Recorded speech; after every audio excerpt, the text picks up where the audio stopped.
kemudian 7 tahun tidak lulus ternyata punya alasan sendiri loh, bukan dia tidak mau lulus, tapi dia punya tujuan tersendiri yang kemudian itu positif. Kalian tahu kalau misalnya ada kuliah terus ada aksi, mana yang lebih utama? Kadang-kadang aksi bisa lebih utama, kadang-kadang kuliah bisa lebih utama. Makanya kita tuh sebagai muslim diajarin fikih prioritas, tujuannya itu.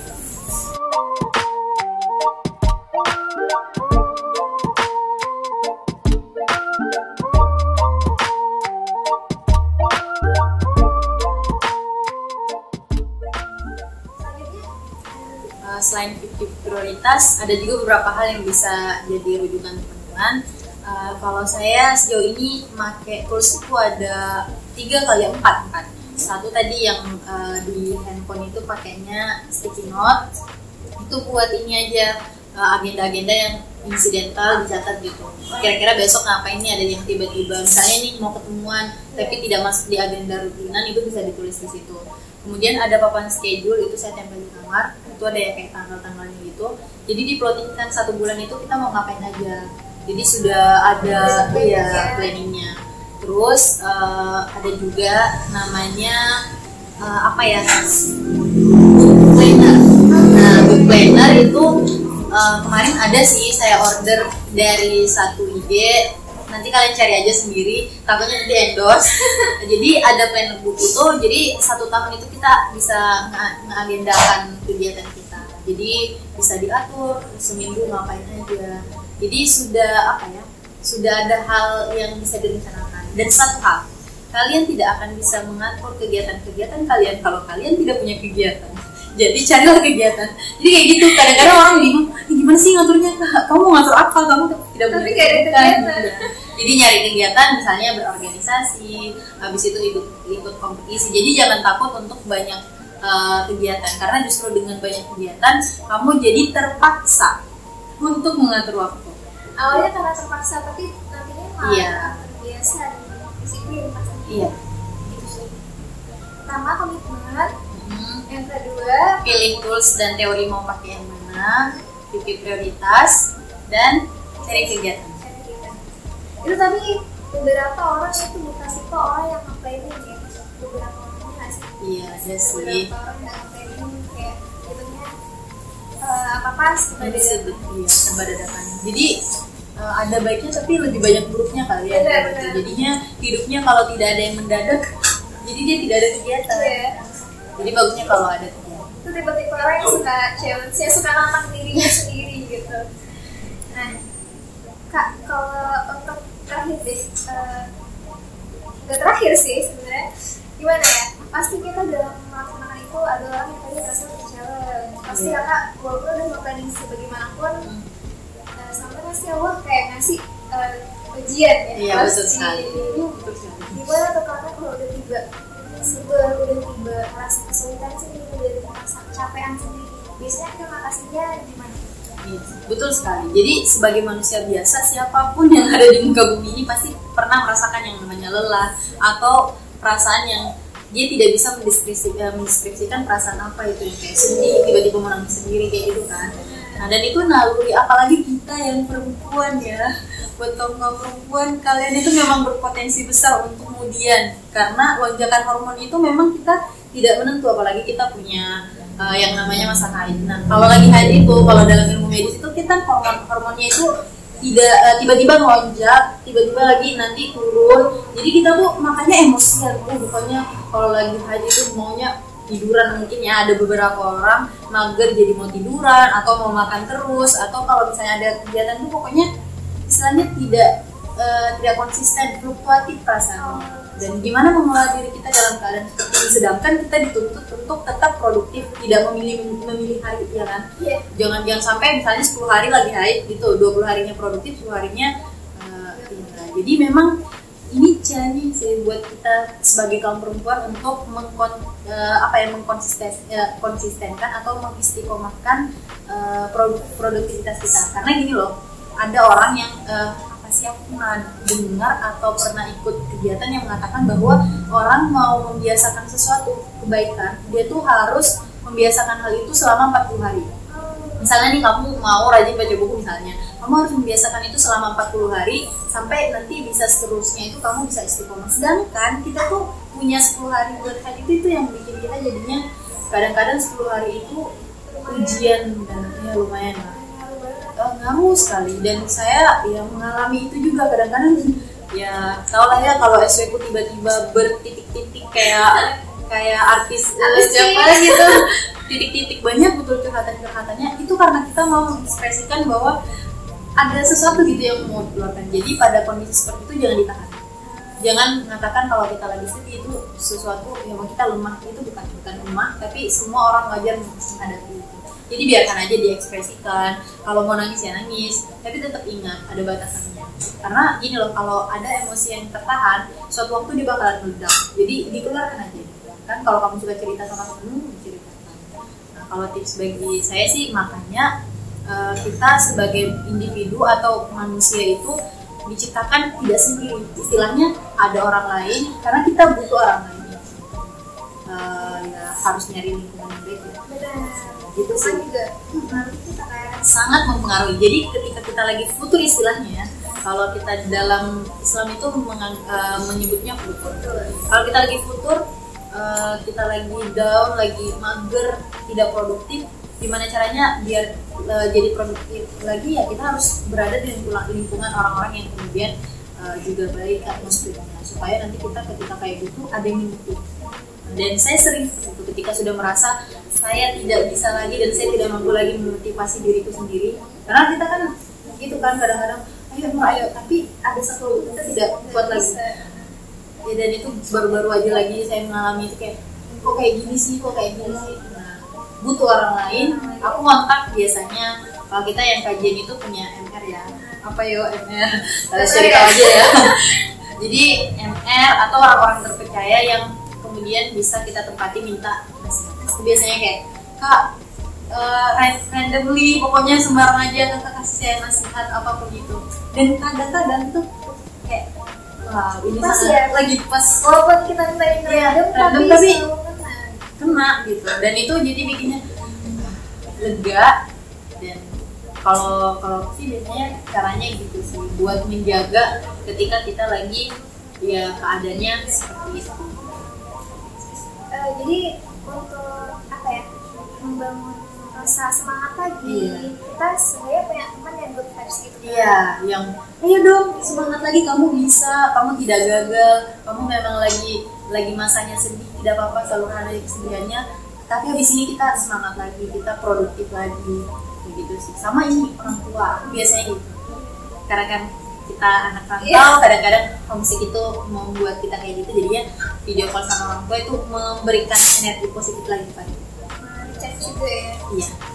Jadi cari lingkungan yang baik, terus kalau bisa sih bangun ini ya apa, good habits, kebiasaan yang baik juga di lingkungan kita. Nah, tips dan triknya untuk jadi mahasiswa produktif baik saat liburan, saat aktif gini. Nah, kadang kalau udah aktif masa perkuliahan UTS sampai akhir itu kan kayak udah terbelakangkan sama kita, sampai beberapa orang pasti kayak gitu kan. Ada kita ngerasa kalau di organisasi ya, kalau teman-teman di organisasi pasti ngerasain teman yang udah mulai muntah deh. Ya. Mundur tanpa berita. Kayak gitu tuh cara hindari gimana guys? Jadi buat kalian para mahasiswa, kembali lagi ke niat sih. Kalau aku kayak gitu, karena di buku yang aku tulis itu ada satu bab yang membahas tentang start from the end. Jadi dia tuh kayak memulai dari akhir. Pokoknya semua hal itu ketika kita bisa membayangkan akhirnya gimana, itu yang membuat kita untuk semangat mengatur langkah-langkah kita. Jadi niatannya kuat di awal, bisa membayangkan akhirnya gimana. Jadi itu yang memotivasi kita langkahnya itu lebih teratur dan sistematis. Karena gini loh, kebaikan yang tidak teratur dengan baik akan dikalahkan sama keburukan yang diatur dengan baik. Nah begitu juga dengan diri kita, ketika kebaikan yang sudah kita rencanakan tidak disusun dengan baik, maka itu tidak akan terlaksana gitu, akan amburadul. Jadinya biar tetap produktif, biar hari-harinya itu bisa baik, pertama jaga amalan yaumiyahnya. Maksudnya amalan yaumiyah adalah kayak sholat 5 waktunya dijaga baik-baik, karena ketika itu lepas something kosong atau ada sesuatu yang lost dari diri kita, karena kita membuka ruang inilah banyak godaan setan yang kemudian masuk ke kita ketika kita tidak menjaga sesuatu yang wajib untuk kita laksanakan. Karena gini loh ya, hati yang genggam itu adalah pemilik hati. Pemilik hati adalah yang di atas adalah Allah gitu. Jadi makanya kita doanya tiap saat itu adalah yang muqallibal qulub sabit qalbi ala dinik. Ya Allah, kita ini punya hati dalam genggamanmu. Kapan dibolakkan kayak gini kita tiba-tiba malas, kita tiba-tiba rajin, kita tiba-tiba nangis, kita tiba-tiba ketawa, itu Allah semuanya. Jadi kalau mau membuat perasaan itu punya konsisten, minta sama yang punya hati, yang punya perasaan. Nah itu satu kuncinya, jaga ya amalan yaumnya. Kalau misalnya 5 waktunya dijaga, ngajinya. Kalau misalnya kalian nargetin 1 juz 1 hari boleh, atau 10 lembar 1 hari tidak apa-apa, yang penting ada gitu. Kalian jaga itu baik-baik supaya yang wajibnya ya. Kalau yang sunnah-sunnahnya kadang-kadang itu dia fluktuatif. Setidaknya wajibnya ini selalu digunakan, jangan dilepas. Itu biar produktif. Setidaknya produktif dalam beribadah kan ya. Kemudian yang kedua, kalau boleh tadi lagi-lagi kalian cari wadah, cari teman, cari atmosfer yang baik lah di sekeliling kalian. Karena gini, teman itu sangat menentukan kita gimana ya. Jadi kalau kalian bergabung di satu organisasi, dipikirkan organisasi ini bisa bawa saya lebih baik atau tidak. Misalnya ikut terus gimana? Soalnya itu maksudnya ketika kita kehabisan kegiatan, mereka punya listing kegiatan yang banyak untuk kita ikuti, taklim kah, apa ikut seminar ini kah, seminar itu. Nah kita punya banyak link sehingga ketika kita kehabisan kegiatan, kita punya rekomendasi kegiatan yang lain dari itu. Nah itu sih, sama gini, jangan pernah takut dengan amanah. Semakin kalian beramanah, semakin kalian diberikan tuntutan banyak kegiatan, semakin kalian berpikir, semakin kalian menantang diri untuk kemudian tetap produktif gitu. Jadi kayak misalnya nih amanah di organisasi, itu bikin kita jadinya ketika mau malas, setidak-tidaknya itu kita mikirin orang lain, gitu. Ini amanah yang diberikan orang ke kita, gimana kita menyelesaikannya. Kalau kita jadi kupu-kupu gimana ya, tanggung jawabnya itu cuma diri kita sama kuliah aja. Jadi kalau tidak kuliah, terus nanti dia ke kosan, di segi 4 kosan itu memang banyak sih wadah untuk bermanfaat, tetapi untuk merangkul dia untuk tetap produktif itu kurang. Karena ini loh, kamu ke kos, di situ bantal, di situ ranjang, habis itu HP, sangat menggoda, memanggil bantal itu, ayo tidur gitu kan. Iya betul. Nah, jadi tapi ketika ada kegiatan dipaksa untuk tahan loh, habis kuliah kamu harus rapat ini, jadinya lebih produktif. Dan itu kebiasaan yang akan istilahnya kita 4 tahun di perkuliahan kayak gitu. Nanti ketika kita terjun dunia kerja sudah siap pakai, istilahnya maksudnya anaknya tidak lele, bonita guys, gitulah ya. Jadi berapa tuh tadi 4? Ada 4. Yang pertama amalan yaumiyahnya dijaga, kemudian lingkungannya dibaikin. Yang ketiga jangan takut sama amanah, dan apa ya? Nanti kalian ini aja sisihnya nanti bisa kita ada lanjutannya ya. Insyaallah. Iya. Oh ini start niatan. Memulai dari awal lagi, tentukan targetan hidup. Jadi kayak bayangnya kita nanti mau jadi apa? Ya maksudnya semenjak kuliah kalian mau targetin apa? Pertama misalnya mau fresh, mau jadi ini. Kalian tentukan, jangan takut untuk bermimpi, karena dengan mimpi itu kita lebih semangat untuk. Jadi ya mulai sekarang targetan 1 tahun, 5 tahun, 10 tahun sudah bisa dituliskan. Kalau seenggaknya kalau memang males, coba dicicil di HP itu, pakai tools yang ada ya. Iya pakai tools. Karena ada banyak banget kecanggihan teknologi itu yang untuk bikin planning, dan udah banyak banget buku-buku yang dikemas cara bagus banget gitu. Jadi bikin motivasi buat kita motivasi. Iya baca buku sih ya. Iya. Nah itu tadi diingat teman-teman ada 4 amalan yaumiyah, terus di start from the end, kemudian perbaiki lingkungannya, jangan takut beramanah. Jadi buat teman-teman yang sekarang baru mulai injek ke amanah yang baru, semangat terus. Kalau nemuin satu problem, jangan khawatir, kan ada Allah. Ada Allah yang bakal kalian bakal beramanah ini nanti di akhir. kita aja. Oh udah, sekarang aja kita masih nyari, ya Allah, ketika tidak ada amanah itu kayak ini dosa kah? Kenapa amanah pada pindah, pundakku tidak kuat lagi ya? Apakah ini pertanda pundakku sudah? Iya, kan amanah tidak akan pernah mendatangi pundak yang salah kan? Iya, benar. Ketika amanah itu tidak datang, berarti pundak kita salah. Iya. Wah, gitu ya. Oke. Buat teman-teman terus semangat berbuat baik dan membangun good habits yang baik atau kebiasaan-kebiasaan yang baik. Hindari bad habits alias kebiasaan yang buruk ya. Dengan cara tadi yang mencoba itu buat diri sendiri Kak itu sangat-sangat berpengaruh. Sama yang tadi kalau ada MR ya. Iya, betul. Ya nggak tahu nanti cari ya. Kayak gitu. Google langsung. Apa? Pas lagi dengan podcast MR, cari Google gitu.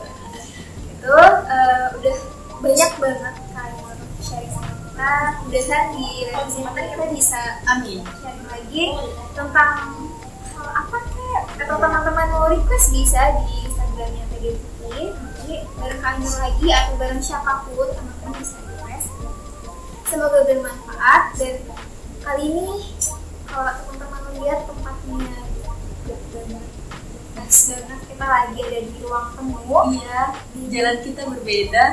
Apa ya? Jalan kita boleh berbeda, tapi kita bertemu di ruang yang sama. Ruang temu. Yeay. Di sini kalau untuk makanannya teman-teman nanti bisa lihat sendiri ya di Instagramnya gimana. Kalau untuk review tempatnya bagus. Recommended, soalnya di sini tuh agak sepi. Jadi ketika kalian mau nyari inspirasi, misalnya bikin KTI atau lagi skripsian, ngerjain tugas, mau rapat, boleh banget di sini. Atau mau tes video kayak kita gitu. Iya. Teman-teman juga bisa bangun ini bisnis atau kerjasama ya sama orang gitu. Nanti cari tahu sendiri. Insya Allah kita kasih keterangan di bawah CP-nya kalau teman-teman mau ke rute itu sih. Apa sih? Oke, semoga bermanfaat. Amin. Semoga bisa menemukan kegiatan produktivitas yang sangat baik pastinya. Sekian dari kita. Wassalamualaikum warahmatullahi wabarakatuh.